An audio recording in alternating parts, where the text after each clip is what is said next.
ஸ்ரீ சௌனகான்வய பயோனுதம் பூர்ணச்சந்திரம் ஸ்ரீ ஸ்ரீனிவாச குருலப்த ஜனிட்ரகந்தம் ஸ்ரீ வேதாந்தயுக்ம வசீகரண பிரவீணம் ஸ்ரீ தேகலீஷ குருவரியமஹம் பிரபத்தே ஸ்ரீ சைலேச தயாபாட்டம் தீபத்யாதிகுணாநவம் யதிந்திர பிரவணம் வந்தே ரம்யஜாமாதர முனிம். இன்று மார்கழி மாதத்தின் 27வது நாள், திருப்பாவின் 27வது பாசுரம். இந்த பாசுரத்தில் தாயார் தன்னுடைய நோன்பை நோட்பதற்கு முன்பே கண்ணனிடம் பலனை கேட்கின்றார். சென்ற பாசுரங்களில் இந்த நோன்புக்கு என்ன தேவையோ அந்த பொருட்களை கேட்டார். இந்த பாசுரத்தில் நோன்பை நோக்காமலேயே இந்த நோன்புக்கான பலனை கேட்கின்றார். கூடாரை வெல்லும் சீர் கோவிந்தா, உந்தன்னை பாடி பறிகொண்டு யாம் பெரும் சம்மானம், நாடு புகழும் பரிசு நாள் நன்றாக, சூடகமே தோல்வளையே தோடே செவி பூவேன், பாடகமே என்றனைய பல்கலனும் யாமுடைவோம், ஆடையுடுப்போம் மண் பின்னே பால் சோறு, மூடனை பேய்ந்த முழங்கை வழிவார, கூடியிருந்து குளிந்தேலோரெம்பாவாய். கண்ணன் கேட்கின்றானாம், நீங்கள் இன்னும் இந்த நோன்பையே நோட்கவில்லையே, இப்பொழுது வந்து பலனை கேட்டால் எப்படி? நோன்பு நோற்ற பிறகுதானே அந்த பலனை கேட்க முடியும் என்று கண்ணன் கேட்க, அதற்கு ஆண்டாள் தாயாரோ, கண்ணா, உனக்கு இன்னுமா புரியவில்லை? நாங்கள் எல்லாம் உன்னை சேவிக்க வேண்டும் என்பதற்காக இதை ஒரு காரணமாக வைத்து உங்களிடம் நான் வந்து கேட்டேன். இந்த பாவை நோன்பு என்கின்ற ஒரு வியாஜியம், அதாவது ஒரு காரணத்தை வைத்துக்கொண்டு உங்களை சேவிக்க நான் வந்திருக்கின்றேன். நான் உன்னை சேவித்து விட்டேன், உன்னுடைய நடையழகையும் பார்த்து விட்டேன், உனக்கு பல்லாண்டியும் போற்றுவிட்டேன். அப்பொழுதென்றால் எங்களுடைய நோன்பு முடிந்து விட்டதல்லவா? ஆகையால் நீ எங்களுக்கு பலனை கொடுக்க வேண்டும் என்று கண்ணனிடம் ஆண்டாள் தாயார் கூறுகின்றார். கூடாரை வெல்லும் சீர் கோவிந்தா. இந்த கண்ணன் எப்படிப்பட்டவன் என்றால் கோவிந்தன், அதாவது பசுக்களை காப்பவன். சீர் கோவிந்தா, சீர்மை மிக்க கோவிந்தன், சீர்மை மிக்க திரளுடைய கண்ணனாவான். அதாவது இந்த கண்ணன் எப்படிப்பட்டவன் என்றால் கூடாரை வெல்லும் சீர் கோவிந்தா. கூடாரை என்றால் தன்னிடம் சேராதவர்களை வெல்பவன். தன்னுடைய எதிரிகள், அதாவது இந்த கம்சன் போன்றவர்களுக்கு அவன் வென்றான் அல்லவா? இங்கு தாயார் வதைத்தான் என்று கூறலாம், ஆனால் வென்றான் என்று கூறியிருக்கின்றார். ஏனென்றால் தன்னுடைய எதிரியுடைய மனத்தையே அவன் வென்றிருக்கின்றான். மற்றவர்களெல்லாம் தன்னுடைய எதிரிகளை வதைக்க வேண்டும் என்றுதான் நினைப்பார்கள். ஆனால் இந்த கண்ணனும் தன்னுடைய எதிரியையும் தன் வசப்படுத்த வேண்டும் என்று நினைப்பான். ஆகையால் தன்னுடைய திறமையினாலே அவன் தன்னுடைய எதிரிகளையும் தன் வசப்படுத்துவான். அவர்களுடைய மனத்தையும் இந்த பகவான் வெல்வான். ஆகையால் கூடாரை வெல்லும் சீர் கோவிந்தா, அப்படிப்பட்ட கண்ணா. இங்கு தாயார் கூறியிருக்கின்றார், அதாவது ஒரு முறை நாம் இந்த செடியை பார்த்து இது வளர்ந்து விட்டது என்று கூறினோமே என்றால் முன்பு அது குறுகி இருந்தது என்று அர்த்தம். அதே போன்று இங்கு தாயாரோ கூடாரை வெல்லும், அதாவது தன்னிடம் சேராதவர்களை வெல்லுபவன் என்று கூறினார். தன்னிடம் சேர்பவர்களை, அதாவது தன்னுடைய அடியார்களிடம் அவன் தோற்பானாம். எப்படி என்றால் மகாபாரத போரில் கண்ணன் ஒரு சபதம் எடுக்கின்றான், நான் ஆயுதத்தை எடுக்க மாட்டேன் என்று. அப்பொழுது பீஷ்மரும் ஒரு சபதம் எடுக்கின்றார், நான் கண்ணனை ஆயுதம் எடுக்க வைக்கின்றேன் என்று. அப்பொழுது கண்ணன் என்ன பண்ணினான் என்றால் தன்னுடைய சத்தியத்தை விட தன்னுடைய அடியார்களுடைய சப்தம்தான் உயர்ந்தது என்று எண்ணி தனக்காக ஒன்றும் அவன் அஸ்திரம் எய்தவில்லை. தன்னுடைய பக்தருடைய சத்தியம் வீணாக கூடாது என்பதற்காக இந்த கண்ணன் அஸ்திரம் எய்தினான். அப்படி உன்னுடைய சேர்பவர்களுக்கு நீ அவனுக்கு அடிந்து பழகுவாய், எளிமையாக பழகுவாய். முதல் 25 பாசுரங்களில் பகவானுடைய வீரத்தையும் சீர்மையையும் கூறினார். அடுத்த 5 பாசுரத்தில் பகவான் எவ்வளவு எளிமையாக இருக்கின்றான் என்று கூறுகின்றார். அப்படிப்பட்ட உன்னுடைய அடியார்களிடம் நீ தோற்பவனே, இப்படிப்பட்ட கண்ணா, நீ எப்படிப்பட்டவன் தெரியுமா? இப்படி எங்களை இந்த கோவிந்தன் என்றால் இங்கிருக்கும் பசுக்களை காப்பவன்.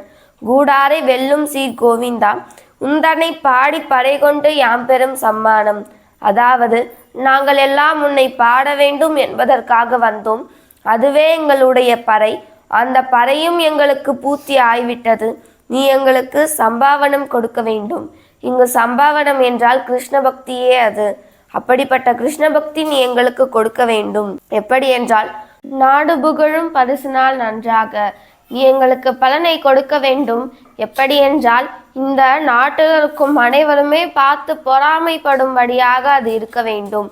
எப்படி என்றால், நீ கண்ணனை தியானித்தாய், உனக்கு என்ன கிடைத்தது என்று கேட்பவர்கள் எல்லாம் பொறாமைப்படும் அளவிற்கு நீ எங்களுக்கு பலனை கொடுக்க வேண்டும்.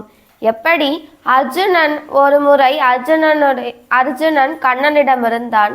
அப்பொழுது துரியோதனனுடைய தூதுவனாக சஞ்சயன் இந்த பாண்டவர்களிடம் வந்தான். அப்பொழுது அவன் அனைத்தையும் பேசினான். அடுத்த நாள் அவன் ஹஸ்தினாபுரத்துக்கு திரும்ப இருக்கும் பொழுது அனைவரை பார்த்தும் சென்று வருகின்றேன் என்று கூற அவன் வந்தான். அப்பொழுது கண்ணனும் அங்கிருந்தான். கண்ணனை சேவிக்க சஞ்சயன் சென்றான். அப்பொழுது அங்கிருக்கும் காவலாளி அவரை மறுத்துவிட்டார். இந்த கண்ணன் ஏகாந்தமாக தன்னுடைய மனைவியான பூமி பிராட்டியுடன் இருக்கின்றார் என்று.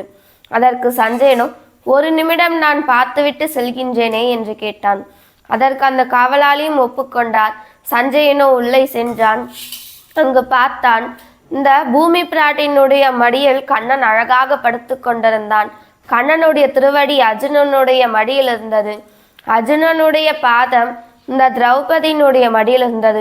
அப்படி இந்த கண்ணன் ஏகாந்தமாக இருக்கும் பொழுதே தன்னுடைய நண்பரை வைத்து கொண்டிருக்கின்றான் என்றால் அவனுடைய நட்பை நாம் என்னவென்று சொல்வது? இதை சஞ்சயன் அவனுடைய தலைவனான துரியோதனனிடம் சென்று கூறினான். அந்த துரியோதனன் பொறாமைப்பட்டானாம்.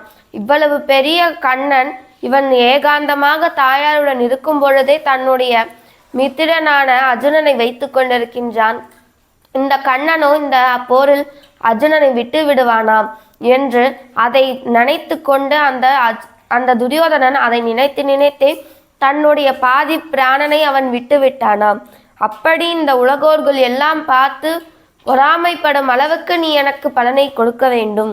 அது எப்படிப்பட்ட பலன் என்றால், சூடகமே தோல்வலையே தோடே செவிப்பூவே பாடகமே என்றனைய பல்கலனும் யாமுடையும். அதாவது சூடகமே என்றால் கையில் அணியும் அணிகலன். சூடகமே தோல்வலையே தோளில் அணியும் ஒரு அணிகலன். தோடே காதில் அணியும் ஒரு அணிகலன். செவிப்பூவே காதில் மேலிருக்கும் ஒரு அணிகலன். சூடகமே தோல்வலையே தோடை செவிப்பூவே பாடகமே என்றனைய. பாடகம் என்றால் காலில் அணியக்கூடிய கவசமாகும். இப்படிப்பட்ட அணிகலன்கள் எல்லாம் எங்களுக்கு வேண்டும். தாயாரோ கண்ணனை தவிர்த்து வேறு எதுவும் ஆசைப்பட மாட்டார்கள் அல்லவா? தாயாரோ கண்ணனை தவிர்த்து வேறு எந்த போக்கமான வஸ்துக்களையும் தாயார் ஆசைப்பட மாட்டார்கள் அல்லவா? இப்பொழுது ஏன் அந்த அணிகலன்களை எல்லாம் கேட்கின்றார்கள் என்றால், இந்த அணிகலன்கள் எல்லாம் கண்ணனுக்கு பிடிக்குமாம். ஆகையால் இந்த அணிகலன்கள் எங்களுக்கு வேண்டும். இந்த அணிகலன்கள் எப்படி இருக்க வேண்டும் என்றால், அதற்கு நம்முடைய ஆச்சாரியர்கள் எல்லாம் சாதிப்பார்கள். ஒரு முறை கண்ணன் தன்னுடைய தோழர்களுடன் அழகாக அமர்ந்து கொண்டு மதிய உணவு உண்டு கொண்டிருப்பானாம்.